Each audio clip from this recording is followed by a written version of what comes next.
I'll bring the Board of Selectmen meeting for April 6th, 2020, beginning at 5 p.m. to order. I'm going to start out with reading a paragraph or two from the state.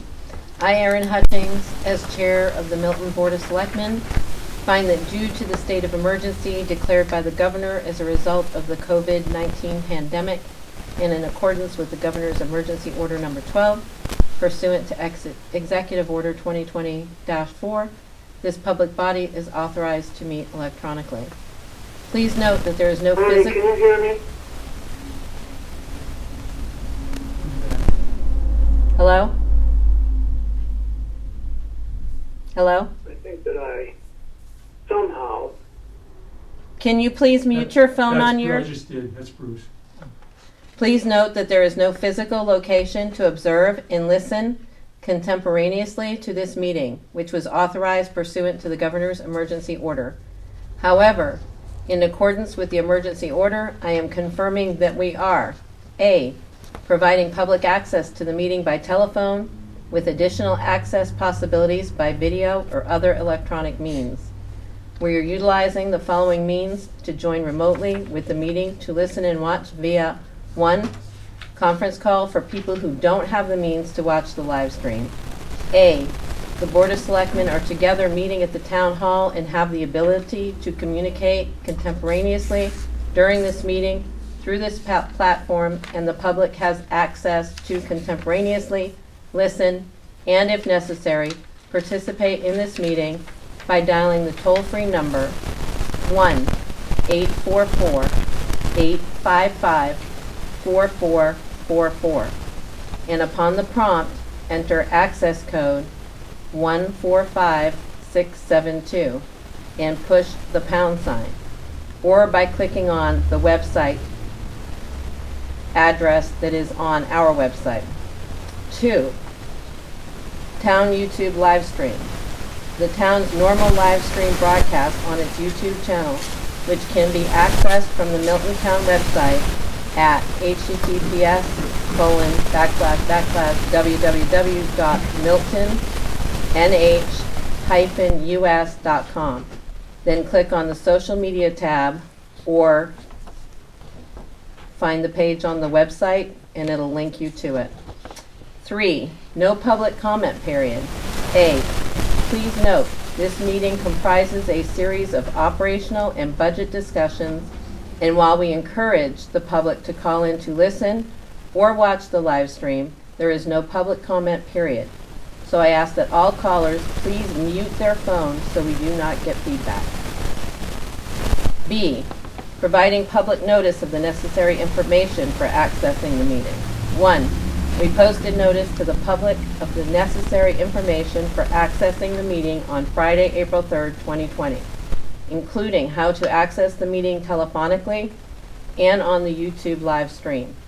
Instructions have been provided on the website of the Milton Board of Selectmen at https://www.miltonnh-us.com/node149/agenda/2020 and posted on the front door of Milton Town Hall.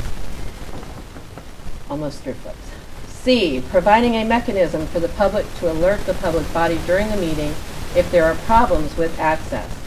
1. If anyone has a problem, please call 603-545-4956 or email miltonta@miltonnh-us.com. D. Adjourning the meeting if the public is unable to access the meeting. 1. In the event the public is unable to access the meeting will be adjourned and rescheduled. 2. Please note that all votes taken during this meeting shall be done by roll call vote. Thank you. I ask everyone now to stand for the Pledge of Allegiance, please. Andy, will you lead it? I pledge allegiance to the flag of the United States of America and to the republic for which it stands, one nation, under God, indivisible, with liberty and justice for all.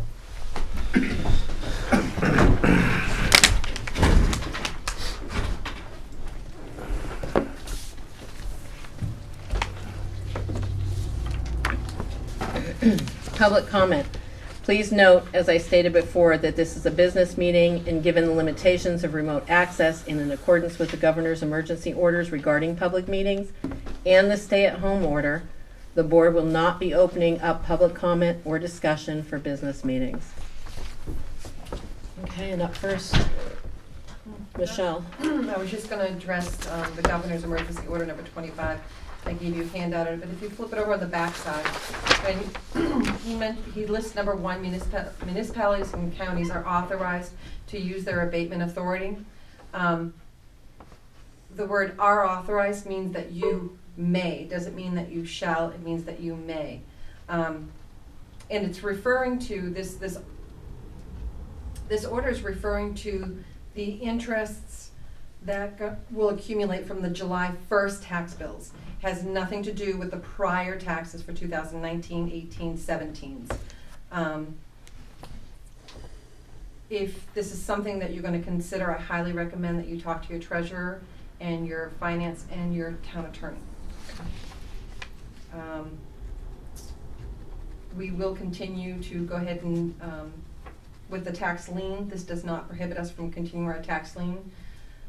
And then the second one, where he says the temporary prohibition of foreclosures imposed on emergency order number 4 shall apply to the late payment of property taxes.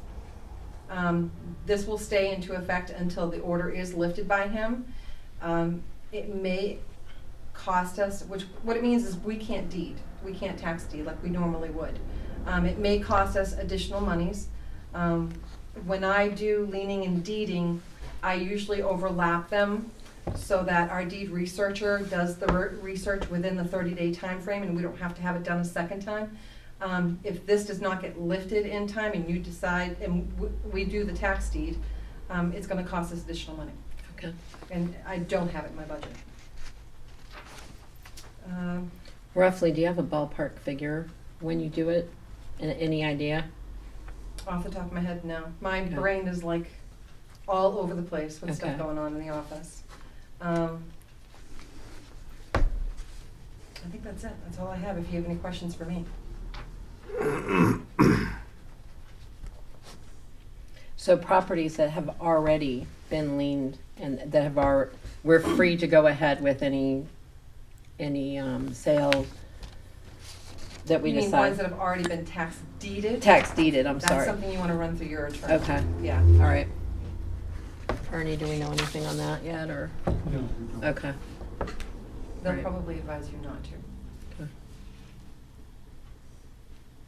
Alrighty. Anybody else? Nope, Andy? I'm good. Okay? Thank you for staying. Thank you. I appreciate it. All right, up next is the update regarding the COVID-19. Did everybody get the?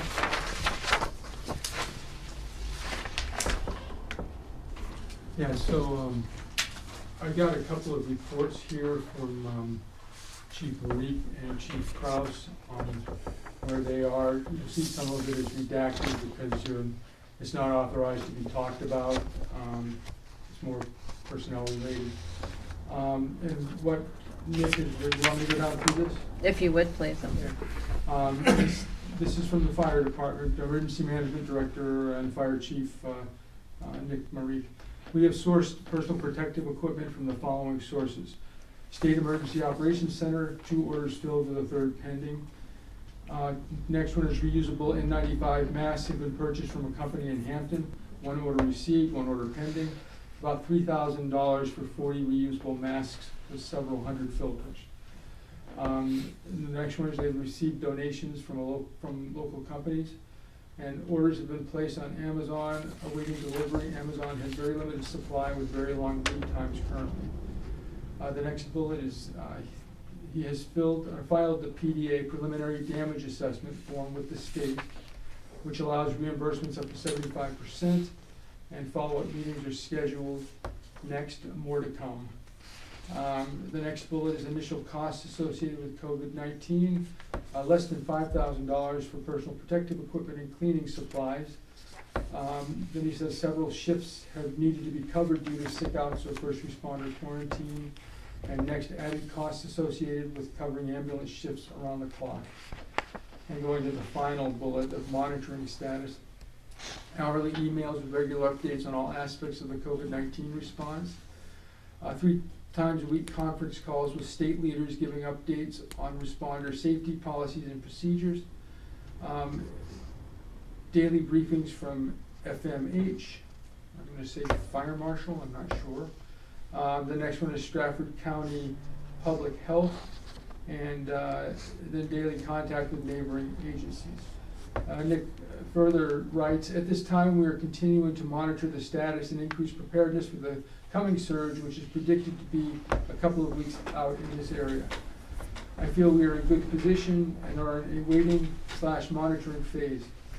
His time has been 100% consumed with COVID-19 for the last few weeks, so there's much more going on, but these are the highlights. And then the next one from Chief Krause has said, Nick and Ernie, I also ordered personal protective equipment from 2 companies. One order has arrived with gloves and disposable lab coats for the cruiser. The other is the face shields that have not arrived and are expected by the end of the week. And finally, I am completing similar tasks with the monitoring aspect on the LE side of things. We should be good unless we get hit hard with a lot of people going down at the same time. Thank you. And anything else with regard to operations can be found on the website under the COVID-19 button on the landing page, on the main page, I mean. And the other one, Public Works Director Pat Smith is here to talk about the transfer station operation.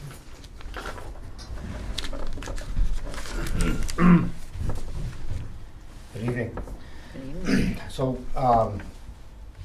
Sunday I took a couple of hours to go to the transfer station to get a first-hand look of the amount of vehicles that were going through the transfer station and what the timing was for vehicles, how much space we had.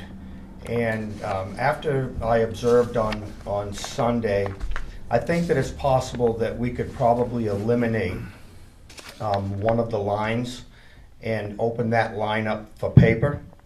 There still will be wait times. My proposed plan would be to keep the 2 left lanes open and then change out the commingle on the far right side to put the empty paper container there so we can compact paper. The left lane, both sides of it, would still be able to take MSW and commingle, so we could still run a couple of lines. What we would like to see is the far left lane, if you don't have any paper, use that lane. If you're going to have paper, you use the middle lane.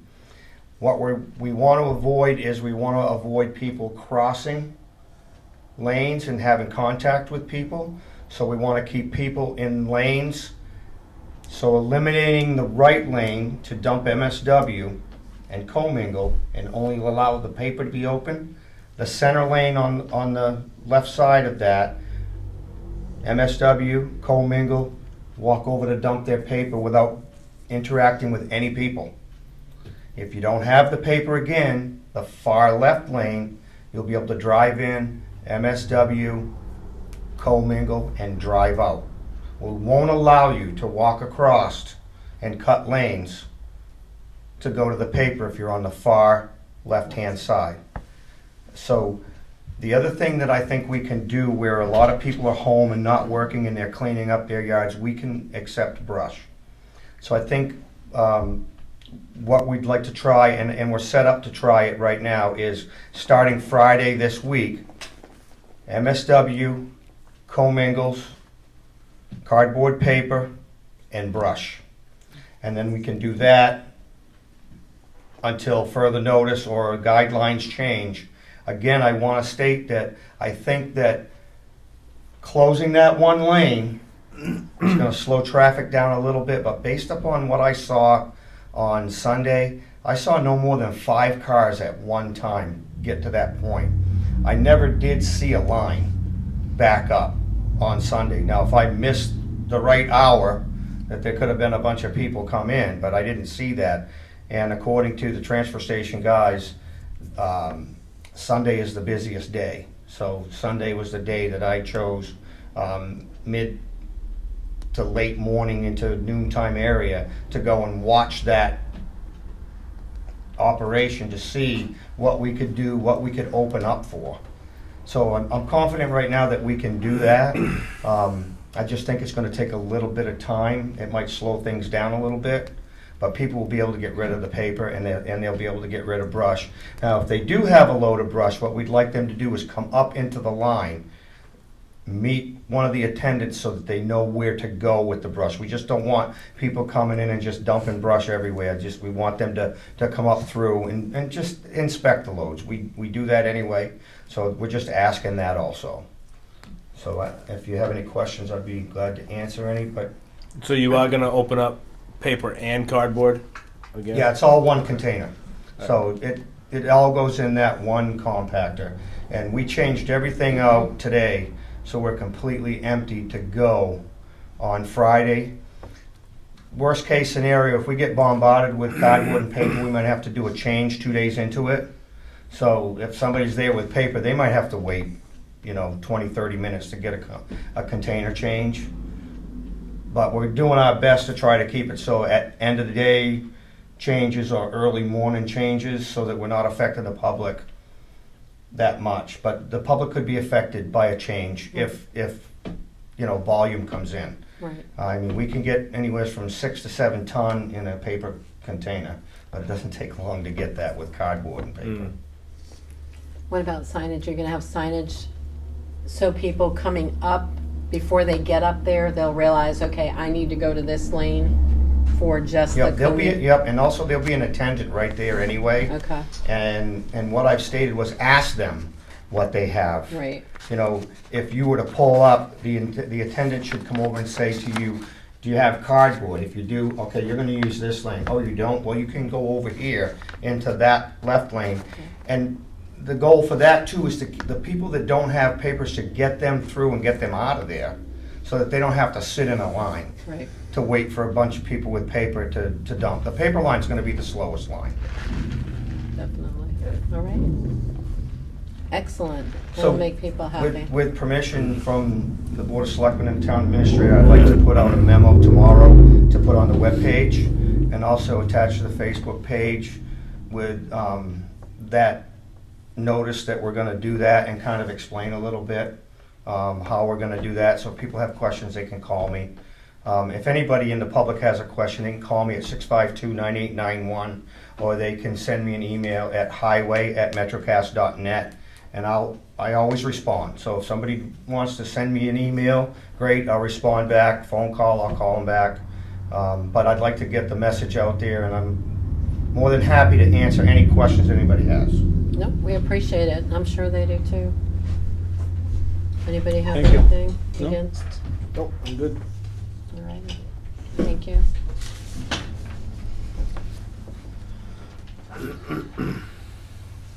Consideration of boat ramp opening. Yes, in your packets, I've written that Recreation Director Karen Brown has received requests to open the public boat launch to allow fishing, as there are people who are at home due to COVID-19 crisis and want to be able to get out on the water. She asked me to bring this to your attention. Please keep in mind that if you do open it up, we run into the potential of attracting people from out of the area and across state lines. And if you open it for one, you can't really regulate who uses it. In talking with attorney Carrie Ann Roman, she stated as long as there's not a state park, you can, but with the stay-at-home order, I would not as a town encourage or advertise it broadly. You want to keep an eye out for an out-of-stater starting to use it, and if that starts to happen, then shut it down, because that encourages community spread, and that's specifically against what the governor is trying to accomplish at this point. Any discussion? Yeah, I mean, for me personally, usually there's ice still on the lake as we speak. Right. It's an early ice out this year. So normally the lake would have been, is usually froze over as we speak right now anyways. For me, I like to keep it closed for a couple more weeks, only because, you know, we're in this serious crisis, and if you get people in there and big in gatherings, which I think they will be, you know, the park is closed down there. Right, and I understand they had an issue Sunday morning with several families over there utilizing the playground facility, so. I mean, trust me, I want that opened to just as much as anybody else. It's a beautiful spot there, but unfortunately with what's going on right now, I just don't think it's safe. That's my personal opinion. You guys can have yours. I think it really should stay closed for now. And I agree. I think that the state, I think we need to follow the state lead. Mhm. They've got the beaches and all closed down to keep people from gathering. And they're right. I mean, the number of out-of-state plates going around the state, and you hear everybody talking about it, I think we're just better off not to open ourselves up. It'll be just one less thing we have to worry about Exactly. here anyways. And this, you know, let's just knock on wood, this is not going to be forever. So Right. as long as people keep doing their due diligence. It'll make us enjoy it all that much more when we get to open it Right. back up. So, Mhm. all right. So I think that's Okay. We can just for me, I just reassess it our next meeting. right. Yep. Okay.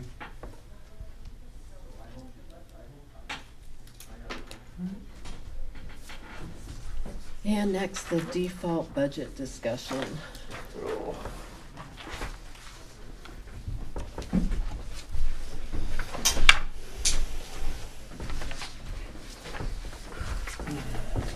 Thanks.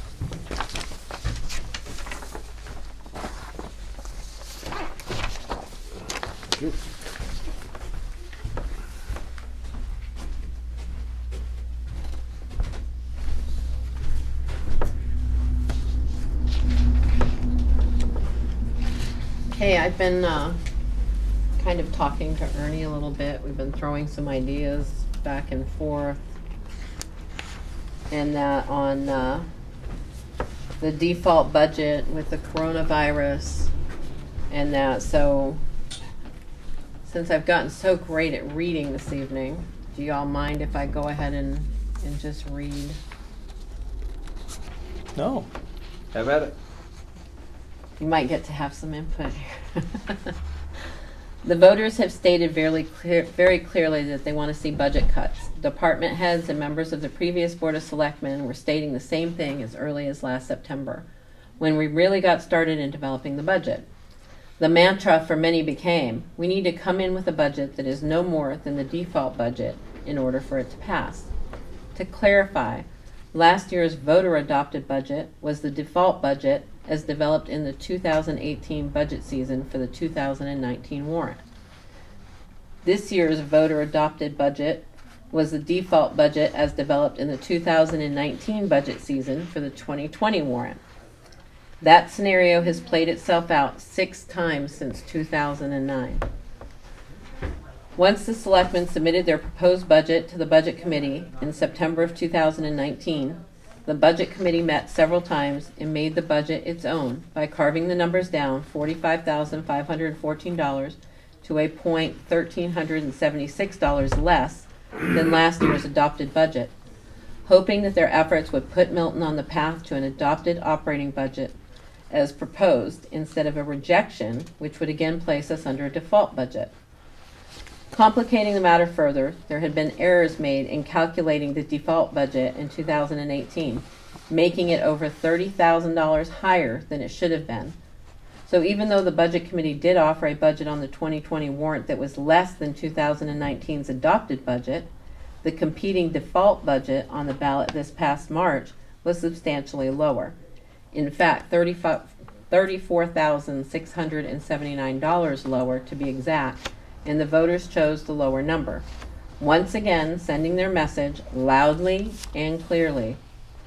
Not only did the voters reject the proposed operating budget in favor of the default budget, but they also rejected every appropriation warrant article on the ballot this year except for 2 capital reserve fund articles related to technology.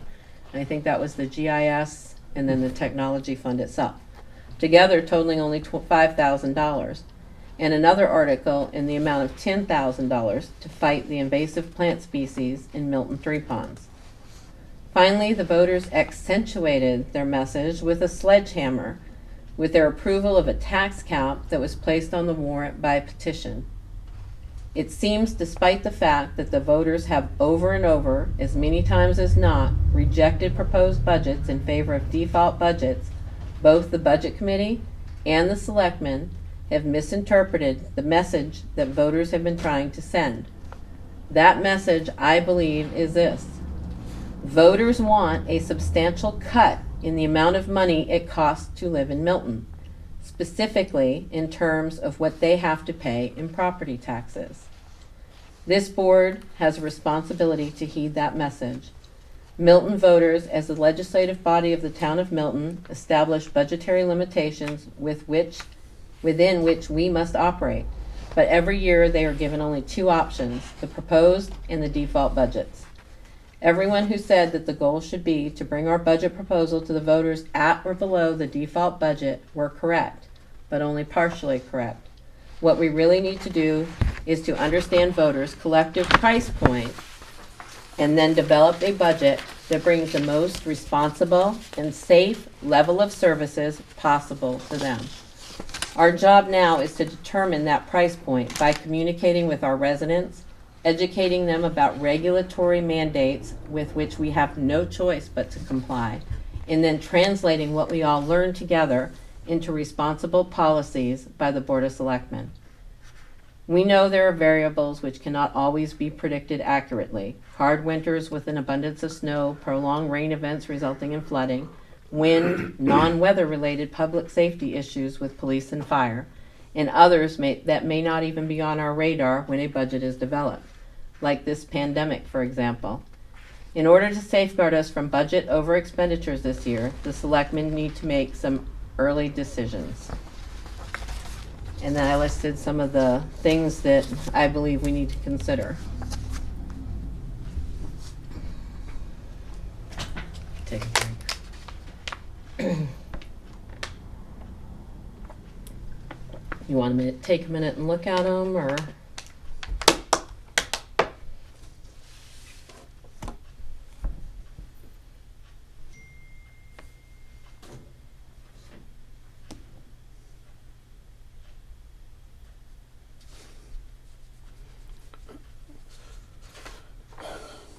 Yeah, no, I mean, I wish we would have gotten this prior to the meeting. It's a lot of work up. And this is just a discussion, that's all it is talking about.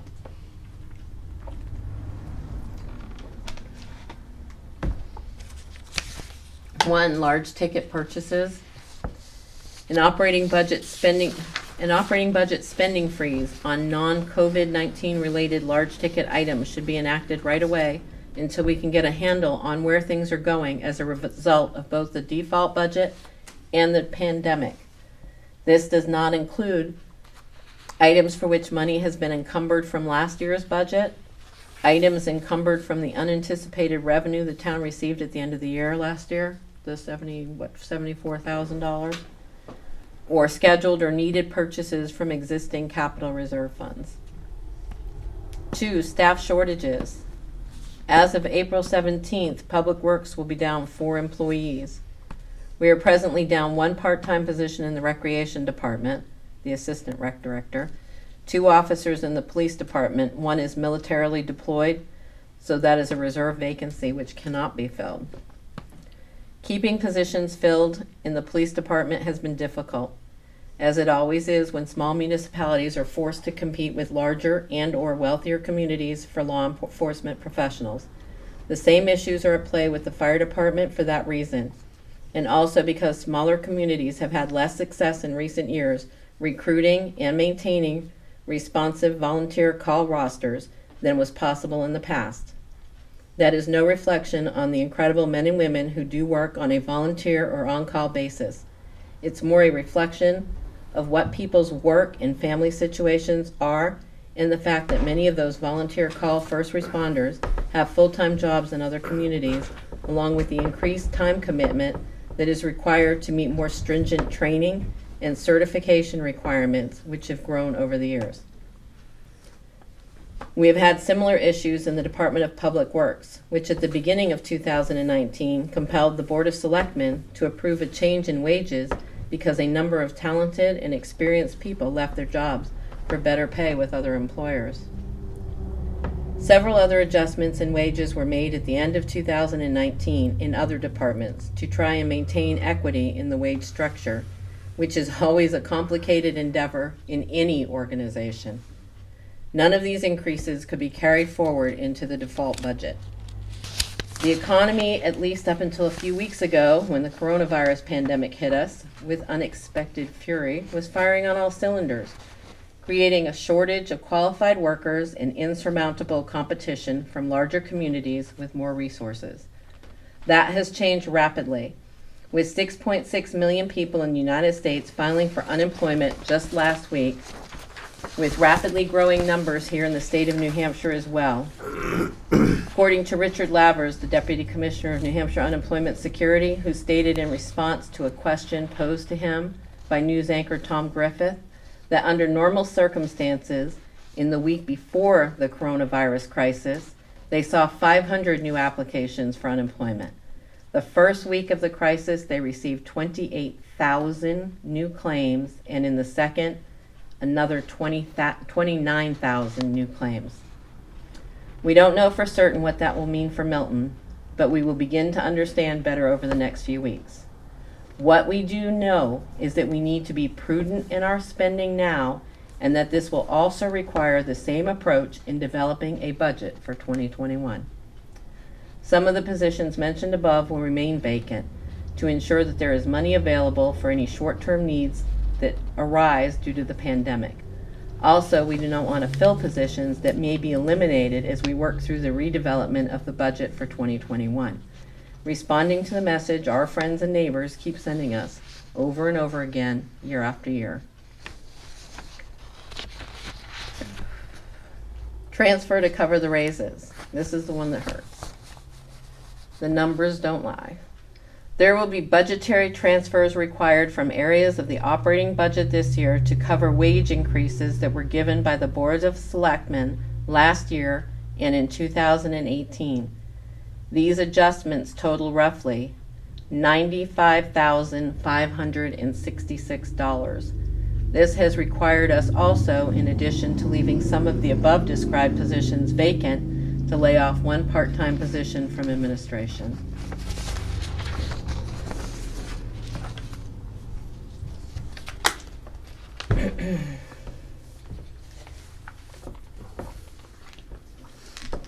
I have met with the town administrator, and through information we have compiled, the following are reservations of money that we think should be considered to be earmarked for the time being to offset the COVID-related expenses until we can reassess where we stand as this crisis continues into the year.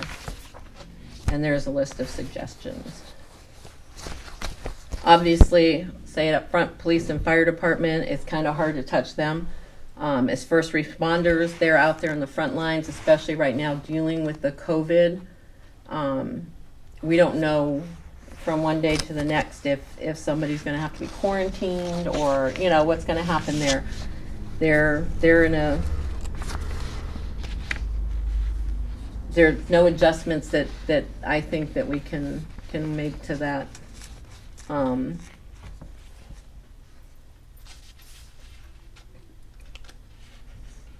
Highway and government buildings, as I said, they're down, or gonna be down April 17th, 4 employees.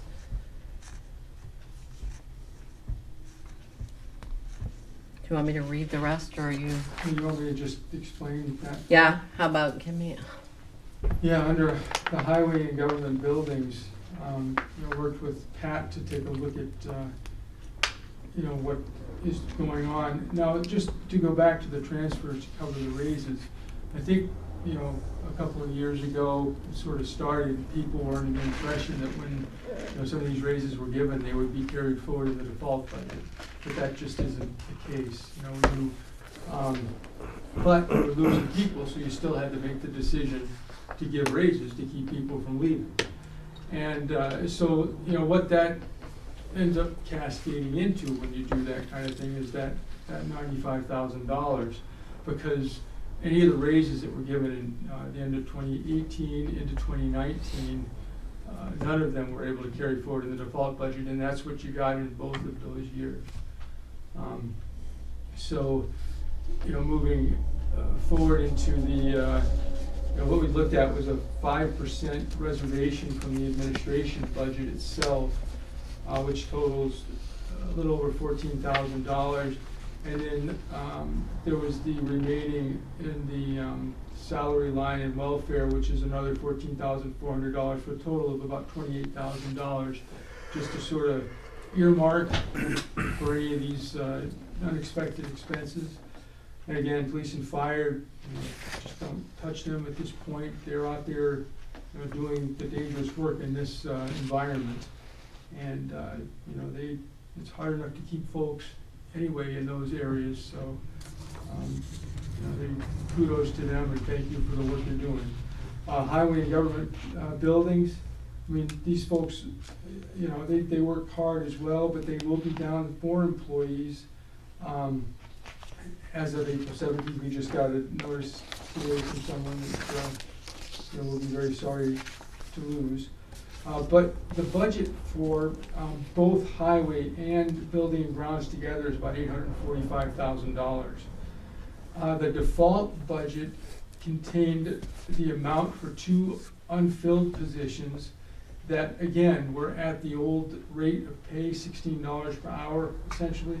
So in figuring out, the amount of leaving 2 of those positions unfilled, one in highway and one in buildings and grounds, it ends up to be about $71,600. And so as a result of that, looking at 10% of the combined budgets, set aside of about $84,555. And then in health insurance, you've got 6 vacancies now that we've just counted in that bunch. So I think you can go into the health insurance and set aside the cost of 2 family plans, which is an additional $66,888. So by the time you add up those reservations, if you call them, if you look at the last page of the handout, which we will put up on the website once the meeting's over, the total reservation is $180,285, less the $95,566 that needs to be redistributed for the previously town-approved, or the raises given beyond the previously town-approved wage plans. That leaves a balance of about $84,700 to be reserved for COVID-related expenditures until reevaluated. And then again, it's one of those things, I think I had put together an article to put out there in a blog that were working on, to keep people informed, but then the COVID crisis hit and it just kind of blew everything over to the side. So, there are some proposals that we've written about, and I'll be happy to talk about them later on if you want to just discuss this yourselves.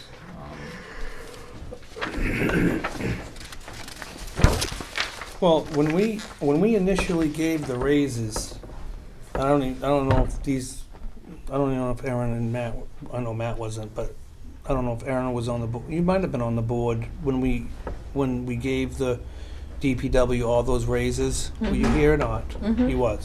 Well, just so out of transparency, the Public Works gave some concessions, and that was one man. Mm-hmm. So it's not like, I just want to make it clear that it's not like we would just, giving out these huge raises. Right. Well, not huge, but raises to at least keep people, our good people here in Milton, they gave a concession, and that was to lose a body. And, when you don't have a lot of bodies and you lose a body, it's just people have to work a little harder. And if I was an employee down there and if I was going to get a raise and if I had to work a little bit harder, I would be on board. So that's what happened with that. I just want to make that clear because there was some concessions already from DPW. So like on some of the large ticket items, so what are some of the large ticket items that were being proposed this year? Do you know what some of those ticket items were or gonna be?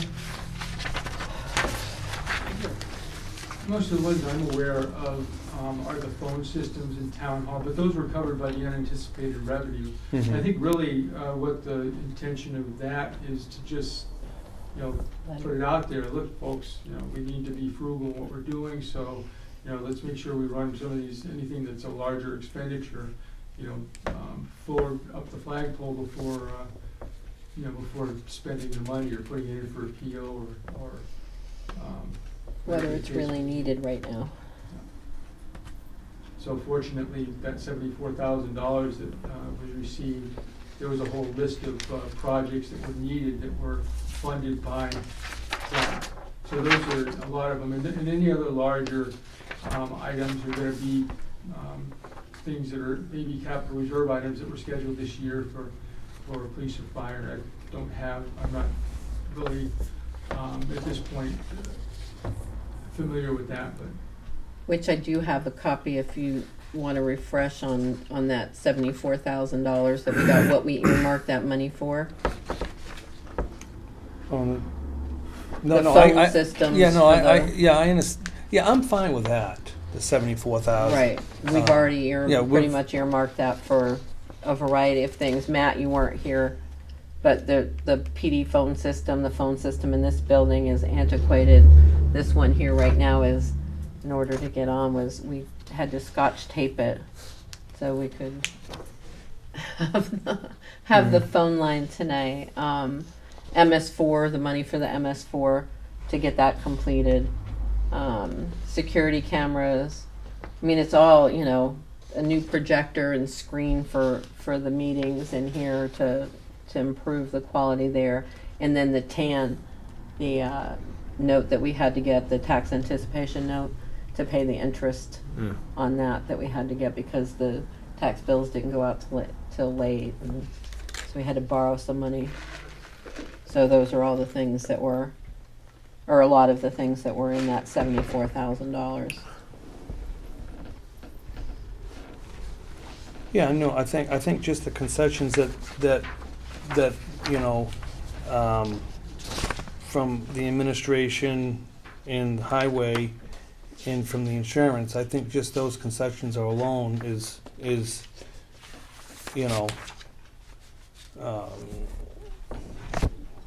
enough. I don't, so.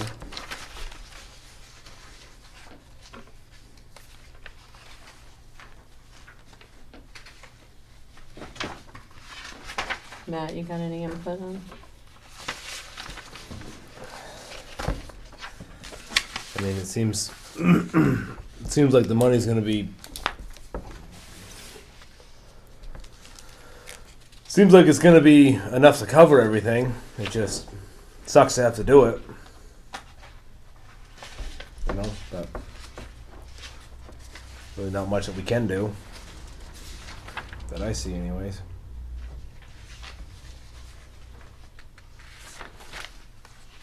And we'll know better. We'll know better, anyways, in 3, 4, 5 months. Right. Because Pat is going to have to hire a guy or two for this coming winter. It's not like he can't work with a couple of guys down there. But we'll know better off in another, in a few months or whatever, to be able to, maybe allot some of, if things turn out all right in the COVID, does what they say it's gonna do, you know, in the future, we'll have a better hand on what we can do with this money. So that's the way I see it. So should we go ahead and maybe in anticipation, go ahead and transfer that money out of those budgets into an expense, line that's designed for the COVID? Well, what we have been doing is, police and fire, anybody who has any kind of a COVID-related expense, they've been charging it to the unanticipated expenses line that's in the, sorry, Matt. No, it's all right. I can hear you. I can still hear you. Debt budget, debt service budget down toward the end of the overall budget. And you can either do that, or you can actually just encumber the money, which would take it out of the budget, the bottom line, so that people have a realistic, they know where they are in their budget. So I mean, it can be done either way. The encumbrance is probably the easiest at this point, just because you're not actually moving it. You're just taking it, putting it on a PO, labeling it, potential COVID expenses, and just deducting it from the bottom line. Yeah, I would say, till you talk to the attorney, I would not move any money out of any budget. Because I don't think you honestly have to move it out, personally. Right. Yeah, I did talk to the attorney. That's Okay. Yeah. So no, I don't think you do either. No, because I mean, we've done this in the past. We've come up in the hard times, and this ain't the first rodeo that these managers or have been through. If you ask them to not spend it, they don't spend it. It's simple as that. So I wouldn't say you necessarily. I don't even think you can move it out of their budgets. Legal. You have the authority as the board of selectmen to do that. Yeah. So, but I mean, again, you're right. You don't necessarily have to do that. Mm. Yeah, because it's not the first time. Unfortunately, But Okay. Yeah. So you want to just let the money sit there and just let them know that this much is earmarked, and that to draw your budget at $84,000 less in Patrick's, for instance, in DPW. Okay. Alrighty. Moving on. Town-owned tax deeded properties. Well, Oh, wait a Madam minute. Chairman, can I mention one more thing? Yes, sir. I had sent around individually to people this blog that I had put together. It's actually the second sheet in that bunch that you just had, right? Called the Milton Messenger. And I want to know if you are, still want to start that, put that out there at this point. Please take a look at it. Did you email this to us? I had done that, yeah, a while ago. But then, as I said, Then everything I had, did, COVID-19 came into play, and we got distracted scrambling around with that.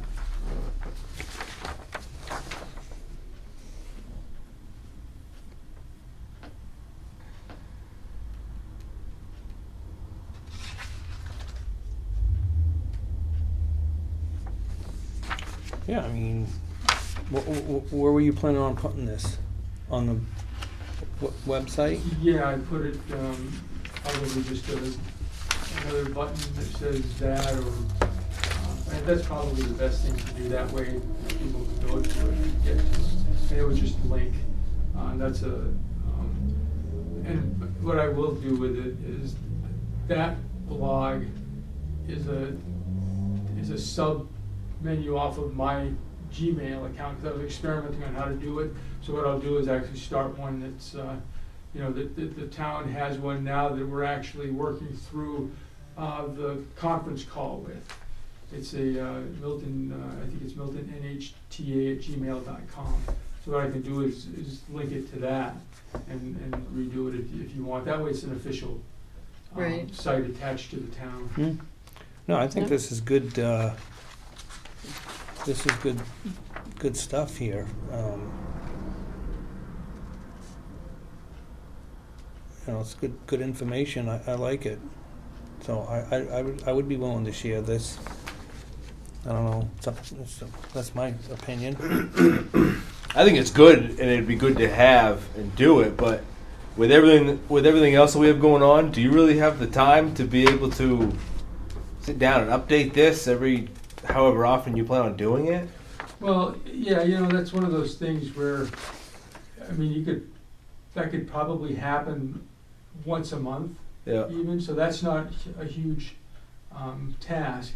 However, some of the things that are outlined in there, like looking at the efficiency task force, that's something that you're not even gonna be able to start until all of this is over and we're able to gather in groups again and have the meetings like you used to have. So, I mean, I can amend this to say, once we're out of the woods with COVID-19, this is what you'd like to do. But I don't see this as being a huge, an onerous thing to do if it's only updated or there's one done a month, for instance. This didn't take very long to put together, but, and there's a lot of information in it. So, it And just even might the- be. Sorry. Oh, go ahead. No, even the department heads might have some input that you would, want to put in this Milton Messenger, so Yeah. that might make it even easier. So, Well, what I'll do is I'll rewrite it Ian does too, if we want, if we come up with something that, Yeah. Yeah, good stuff. Do you want a motion on it, or are you good Sure. with? Yeah, I mean, if you'd like to do that, that way I, have marching orders and I can do it and put it on the website. Do you want- So I'll make a motion for the town administrator to move forward with the Milton Messenger to put on the website, and he'll update it, once a month or when he feels need be. But, Second. All in favor? all right. Aye. Roll call vote. Remember the roll call Oh, vote? that's right. Roll call. Aye. Yes. All right, so we had a motion was put in place by Andrew Rawson. It was seconded by Matt Morrow, and all three, Andrew Rawson, Matt Morrow, and Aaron Hutchings, said aye. I forgot that.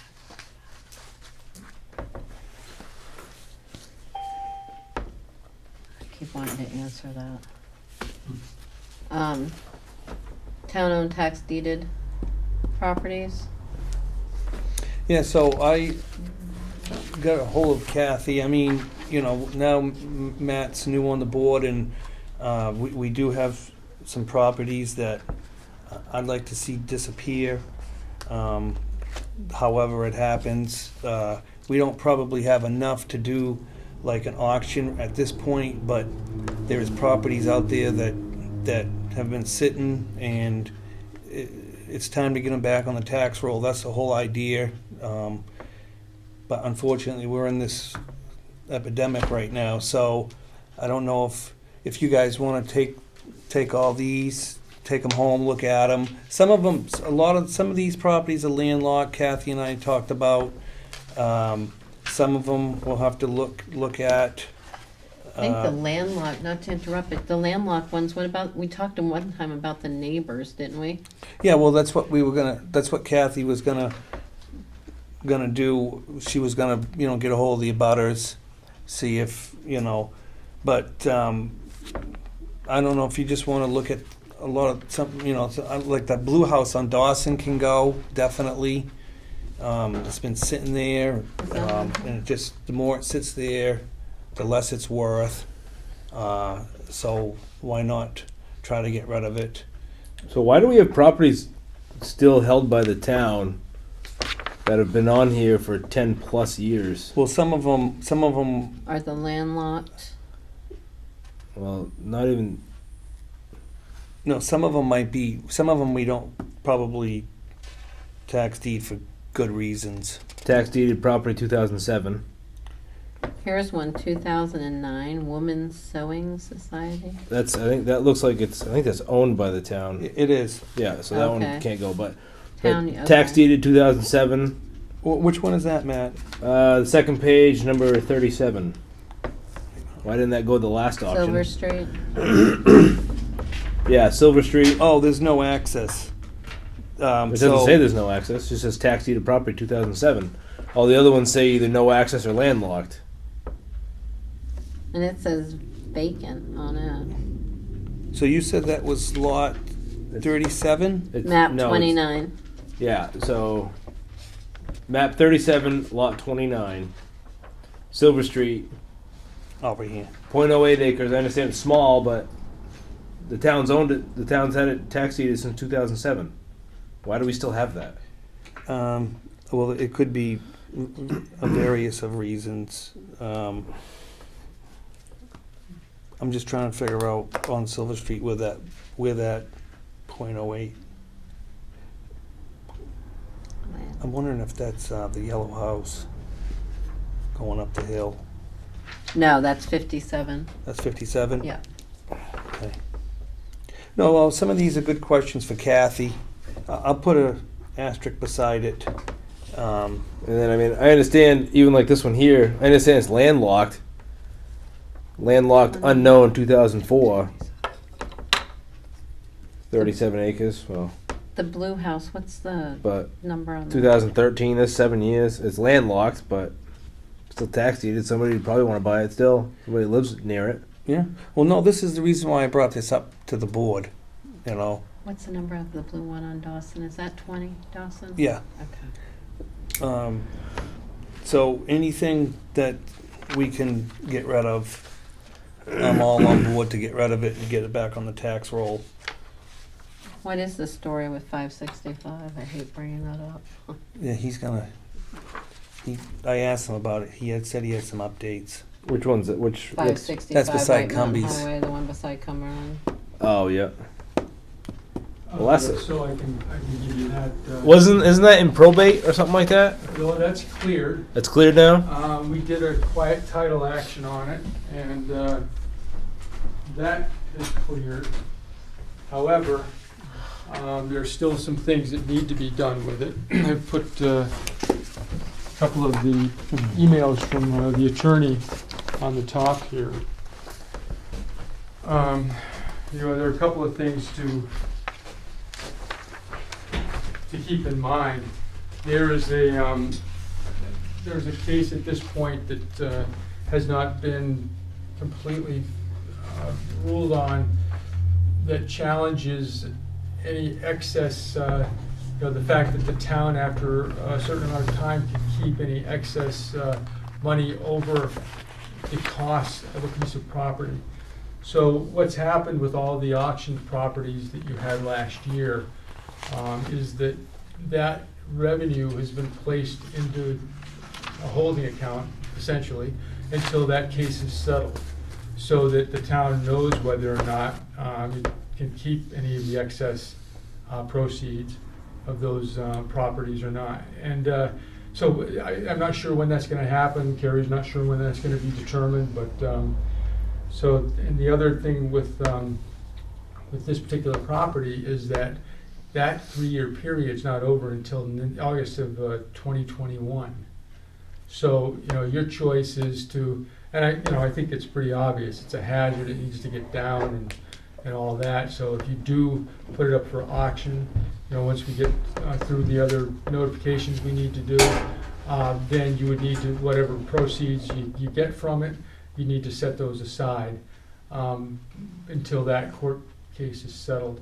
Well, if there's anything over and above what has been spent on it in terms of costs, then I think doing it this early, you'd have to give those back, the proceeds, which again, Trust me, there's not going to be. Right.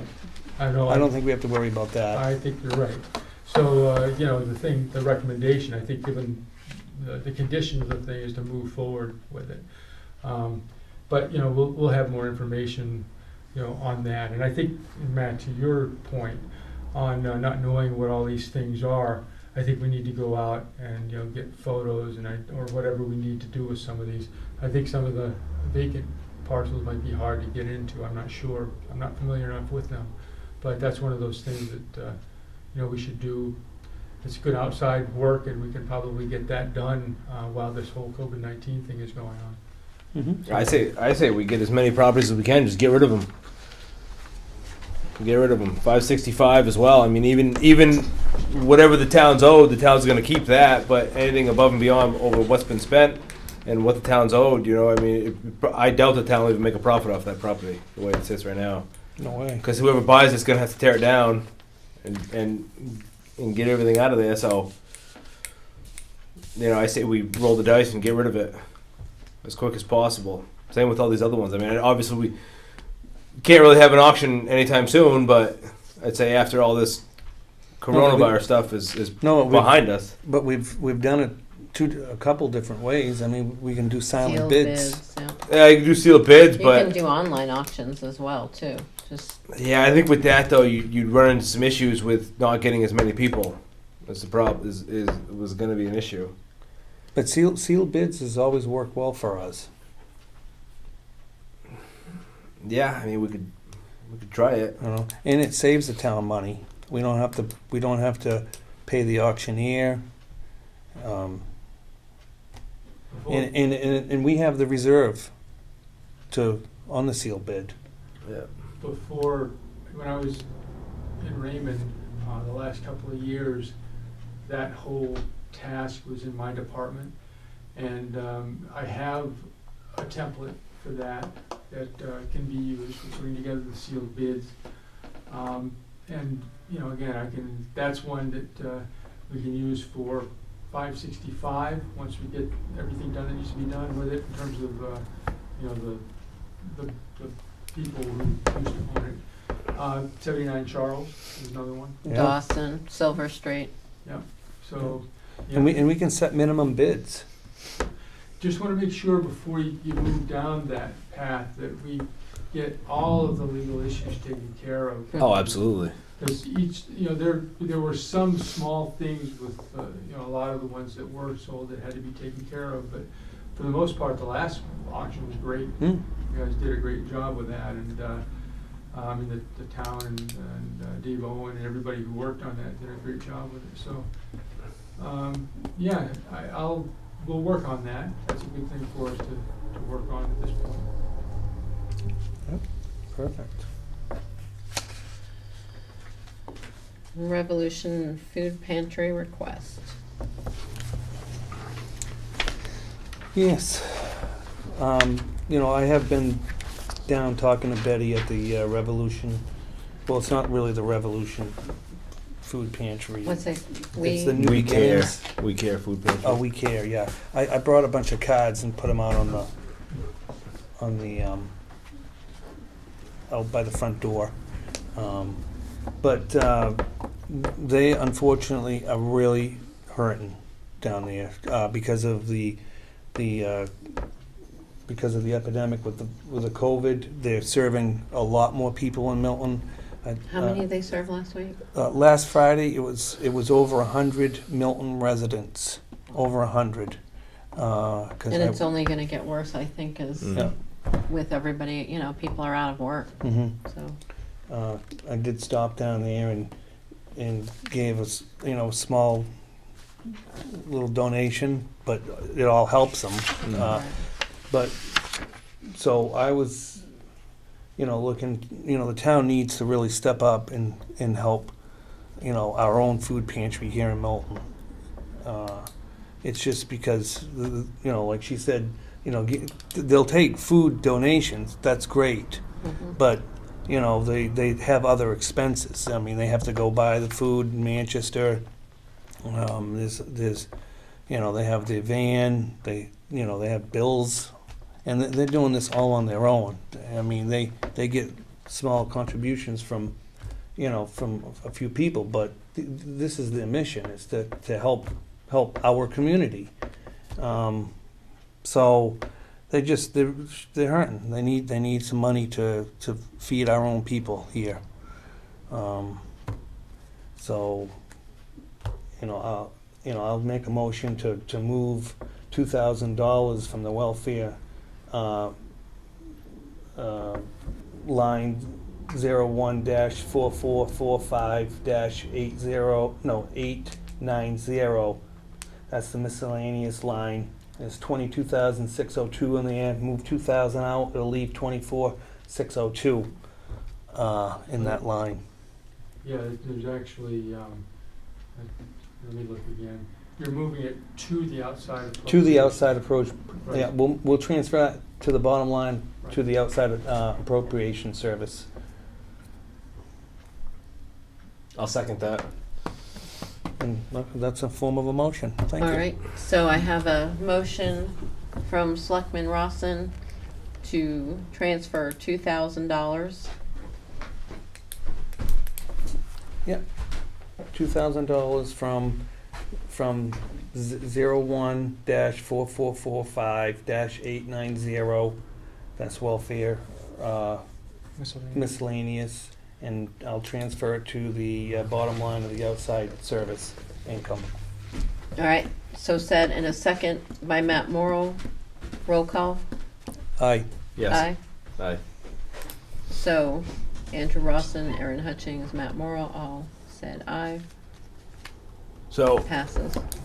Ernie, I know I had asked you about it before, but I know you're a busy guy. But I know it's not the 100% right answer or the best answer. But doesn't the town of Milton give money to the Wakefield Food Pantry too? Yes.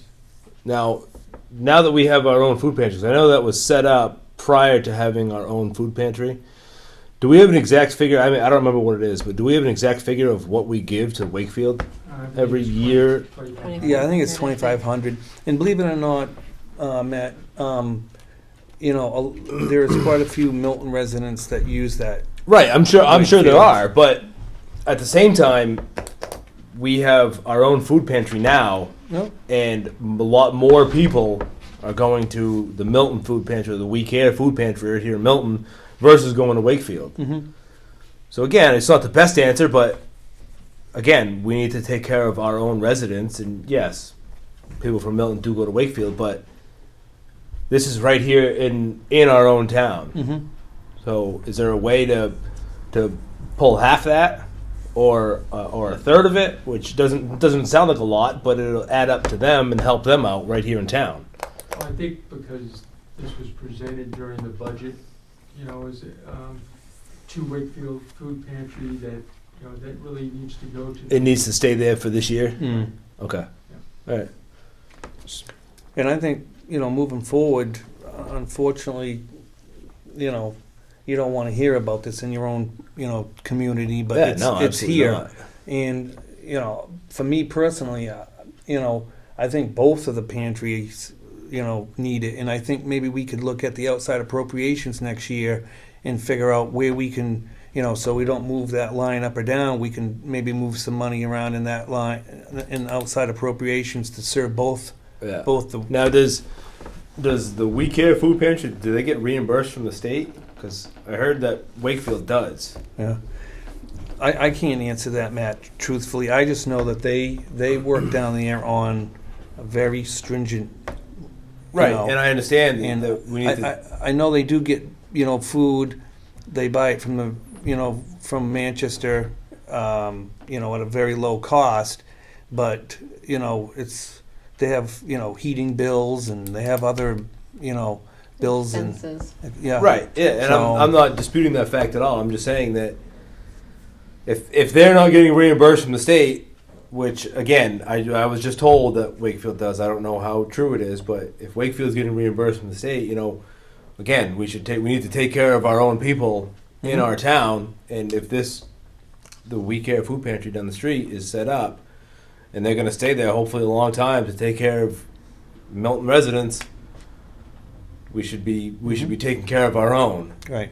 you No, know? and I talked to the pastor of the new church, and he said that, he has no plans. They're there. It's a good mission for everybody, and so they plan on staying. But and we can always have Wakefield come in and give a demo, to talk to us like they did in prior years, to tell us what their services are for the town of Milton. Yeah. So Yeah, I'm not saying yeah. that it's a bad thing, but again, I'm saying that we need to take care of Milton. Oh no, I You know? agree. That's why I brought this up.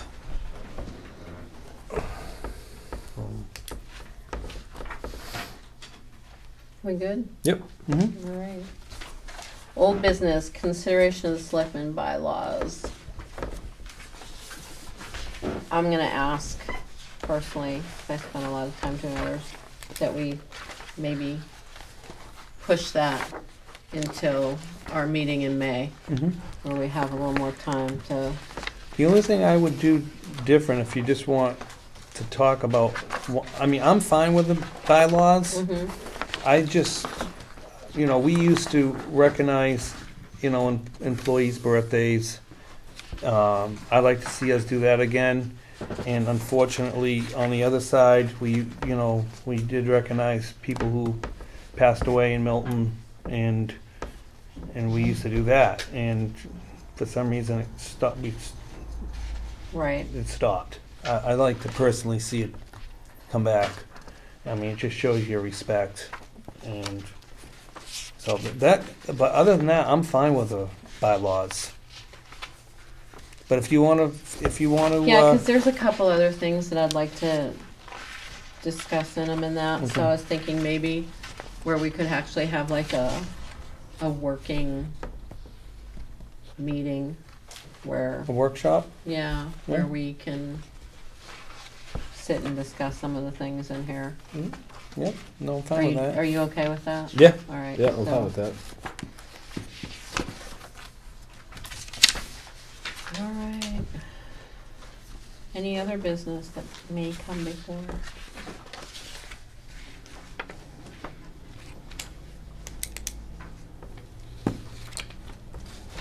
Do you have anything? I got nothing. Ernie, do you have anything? Yeah, there was one thing. So, last week, things are happening, with, unemployment, benefits, and all those kinds of things. And then there are also some other things where, like the CARES Act, this was sent to us by Drummond Woodson. I'll just read it to you here. By now, you've likely learned of the municipal allotment of federal grant funds under the CARES Act and wondered whether you qualify for a small piece of that funding. Chances are you do. Because I think, Nick is working primarily through FEMA, but this is a different Right. animal here. Chances are you do. Below, we have listed out, below we have listed out the process by which municipalities and states are allocated funding. And we've highlighted the proper uses of funds by municipalities who receive them. Here's a short list of expenses that may qualify for federal grant money. Unanticipated, unbudgeted overtime payments related to the public health emergency, they're calling it PHE. Unanticipated payroll expenses if adding staff due to the public health emergency. For these costs, we recommend creating a payroll code for public health emergency hours and overtime hours not included in the budget. Equipment needed to facilitate employees working from home, such as laptop computers. And I actually just reached out and got pricing on 3 just to find out what it would be, and it was in the neighborhood of $2,900 for the 3 of them. And of course, those are on back order, of course. Right. Because everybody's looking for them. Right. Then personal protective equipment such as sanitizer, mask, gloves, and other CDC, FEMA, state emergency management, or governor recommended safety gear. And I think, that's just another potential source. These may overlap, and I would have to touch base with Nick and Rich to find that out too. Below is the process under the CARES Act by which states and municipalities will receive their federal grant funding. Please call us with any questions or if you need any help navigating through this. Let's see. And so they said $139 billion is allocated to states and local governments for COVID-19 expenditures made during the period between March 1st, 2020 and December 30th, 2020. Within 30 days of enactment, states and local governments shall be paid the amount they're eligible for. In order to get the funding they're entitled to, the municipality's chief executive must send a signed certification that the local government's proposed use of the funds are consistent with the requirements of the law, which are: 1, the funds are used to cover necessary expenditures due to the public health emergency. 2, the funds were not accounted for in the most recently approved budget, approved as of the date of enactment of the CARES Act. And 3, the funds are incurred between March 1st, 2020 and December 30th, 2020. Once the municipality sends this certification, the federal government will reduce the amount allotted to the state by the relative unit of local government population proportion amount described below or above in this case. And the municipality will get the direct payment. The state is entitled to the quotient of A, the population of the state, and B, I'm not going to go through this. I mean, so essentially, if you give me permission to, I'll apply for the money that would be allocated for the town, because it would have to be done fairly quickly. But that's up to a vote by you, and I can put together the certification and send it in, and we can go from there. So what we do is they would give us the allotment, and then we would just have to be careful to spend it the way it needs to be, and any balance that was left over at the end would go back. Okay, so I'll make a motion to go ahead and ask Ernie to follow through with the CARES Act, to go ahead and apply for any funding we may be eligible for through that. I'll second it. All in favor? Yes. Yes. Yes. So the motion was made by myself, seconded by Selectman Rawson, and all three, Matt Morrell, Andrew Rawson, and Aaron Hutchings, were in favor. That's hard to get used to. Mhm. Next up, do you have anything else? I do not. Next up, approval of the minutes. March 16th. March 16th. I looked at them. I'll make a motion to accept them as they're written. Second. All those in favor? Aye. Aye. Aye. So a motion was made by Andrew Rawson to approve, seconded by Matt Morrell. All three in favor: Aaron Hutchings, Andrew Rawson, and Matt Morrell.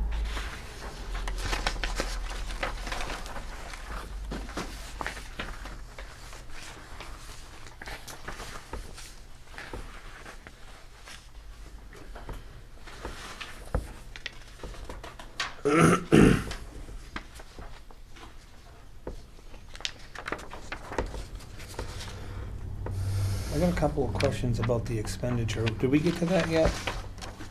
We have one more, March 24th. Oh, I'm sorry. No, we do? have to Sorry. do the 20th and the 24th. Oh, Okay. sorry, I missed the 20th. March 20th. Okay, I see March 20th here. I'm all set with them. Are you all set, Matt? Yep. So I will make a motion to accept the minutes as written for March 20th, 2020. I'll second it. All those in favor? Aye. Aye. So, motion was made by Selectman Rawson, seconded by Aaron Hutchings. All three were in favor: Matt Morrell, Aaron Hutchings, and Andrew Rawson. And March 24th. Why am I not showing the? I got March 16th. I got March 20th. Oh, right here. It's stuck together. They're stapled together. All right, so I make a motion for the minutes for March 24th to approve them as written. Second. All those in favor? Aye. Aye. So approved by myself, seconded by Matt Morrell. Andrew Rawson, Matt Morrell, Aaron Hutchings said yes. Okay. Expenditure report.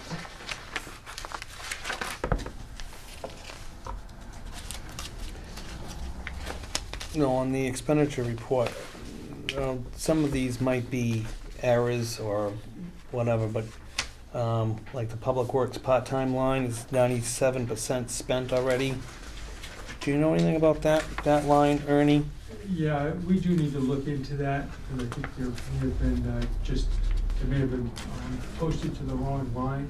And that's one of those things we just didn't have time to get to, because that was brought up today. Looking at the rec departments, there is some, Yep. in the TA. Postage. Yeah, in the town administrator, the reason for that, I can tell you that piece of it is because the default budget was what was adopted or approved by the voters. So, some of these lines here, don't quite fit very well, so we're gonna have to, we'll take a look at those and we'll get back to you at the next meeting with them. Like the postage is already, you're in the negative already, $2,500. Yeah, I'm not, just these, The these numbers.